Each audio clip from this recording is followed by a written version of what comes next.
Continuando con el arte del paso entre el siglo XIX y las primeras 2 décadas del siglo XX, vamos a centrarnos un poquito en lo que ocurre en la Argentina. En particular, lo que podemos ver es que en los últimos años del siglo XIX, con la generación del 80, se consolida el sistema de instituciones, particularmente se crea primero la Sociedad de Estímulo de Bellas Artes, posteriormente la Academia Nacional de Bellas Artes en base a la anterior, y también el Museo Nacional de Bellas Artes, desde el pensamiento que la élite consideraba que el arte debía cumplir en la sociedad. Estas instituciones fueron avalando o construyendo todo un escenario de lo que va a ser el academicismo en la Argentina. Y justamente lo que podemos ver es que cuando en este contexto en la Argentina se crean estas instituciones, en Europa lo que habíamos visto en los últimos años del siglo XIX, es que se estaban desarticulando justamente esas instituciones históricas. Es así que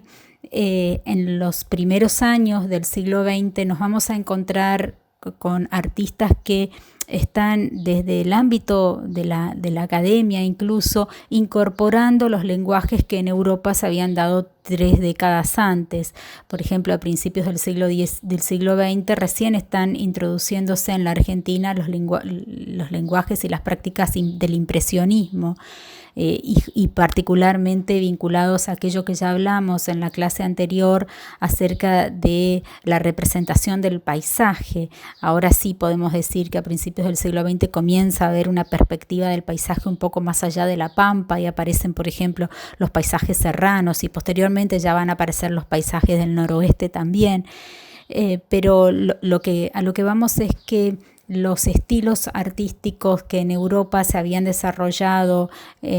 a mitad de siglo, como el realismo, recién ingresan en la Argentina 2 o 3 décadas después. Los que se producen a fines del siglo XIX o entre 1870 y 1880, como el impresionismo, recién va a ingresar en la Argentina a principios del siglo XX. Y allí tenemos, por ejemplo, a Fader como uno de los grandes referentes del paisaje serrano en la Argentina y de la introducción del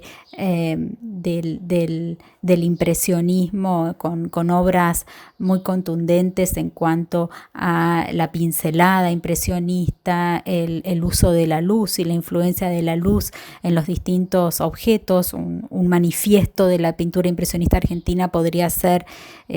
las horas del día de Fader, que es donde justamente toma un objeto que es una casa en el ambiente serrano y la va retratando, por decirlo de algún modo, en distintos momentos del día. Pero también en la primera década del siglo XX lo que podemos ver es que va a haber algunos artistas anti-academicistas, por decirlo de algún modo, algunos que están cercanos a revistas literarias que van a tener mucha influencia en la Argentina y que van a introducir en la década del 20 ya las vanguardias artísticas, como por ejemplo Petoruti o Sul Solar, que cercanos a la revista Martín Fierro. Otro recorrido lo encontramos en los pintores de la Boca, representados sobre todo por Quinquela Martín. Y en ese sentido hay que tener en cuenta que hay intercambios entre todos ellos y distintos grupos literarios, como el grupo Martín Fierrista, el grupo perteneciente a la revista Martín Fierro, que a su vez está vinculado con el grupo de Florida, y por otro lado el grupo de Boedo, que tiene una tendencia más social. Y justamente en relación a la cuestión social es que vamos a ver que ya en la década del 10 comienzan a conformarse algunos grupos, pequeñas agrupaciones, que como va a ser el grupo de Barracas, que posteriormente se va a convertir en grupo de los 5 y que finalmente va a terminar consolidándose en los artistas del pueblo, que van a ser artistas que seguían ideologías políticas de izquierda, inicialmente al anarquismo y al anarcosindicalismo, y que por eso volcaban en su obra plástica, un programa estético vinculado al arte social y a la relación entre el arte y la política. Por eso también van a sostener una estética realista. Van a trabajar, su arte va a ser sin dudas un arte militante, le van a dar mucha importancia al aspecto artesanal de la obra de arte, y por eso van a elegir el grabado, que había ingresado tardíamente en la Argentina y que justamente fue a partir de la misma Academia de Bellas Artes a los que estos artistas se van a oponer que el grabado ingresa a la Argentina, y que ellos mismos habían podido aprender las técnicas del grabado. Pero también les interesaba mucho la talla en madera, porque también esto tenía que ver con el aspecto manual. Sin dudas que remite también sus obras al anarquismo, no solamente esa ética del trabajo manual y de las técnicas artesanales, sino también quién era el supuesto destinatario ideal de su obra, que se suponía que eran los sectores populares, ¿no? Y por eso la gráfica, el grabado, les permitía, como es un arte que permite multiplicarse, llegar a un ámbito más amplio de la población. Por otro lado, estos grupos de los artistas del pueblo tenían todos ellos en realidad estaban vinculados a temas urbanos. En el caso de los artistas del pueblo,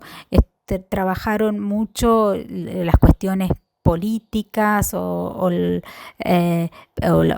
temas sociales, pero también sin duda que las ilustraciones en revistas de izquierda vinculados a temas obreros, la aparición de aquellos que estaban incluso al margen de toda la sociedad, y que los intelectuales rusos después de la Revolución Rusa habían trabajado mucho, y donde aparece este concepto de pueblo que ellos mismos lo van a tomar como nombre de su grupo. Aparecen entonces aquellos hombres que incluso rompieron con lo que podríamos pensar la sociedad normal, entre comillas. Por eso aparecen el trabajo de los vagabundos, de los lincheras, de los miserables, entre comillas, de los cirujas, que van a ser temas de los grabados de los artistas del pueblo. Ustedes tienen un texto muy significativo de Miguel Ángel Muñoz para trabajar este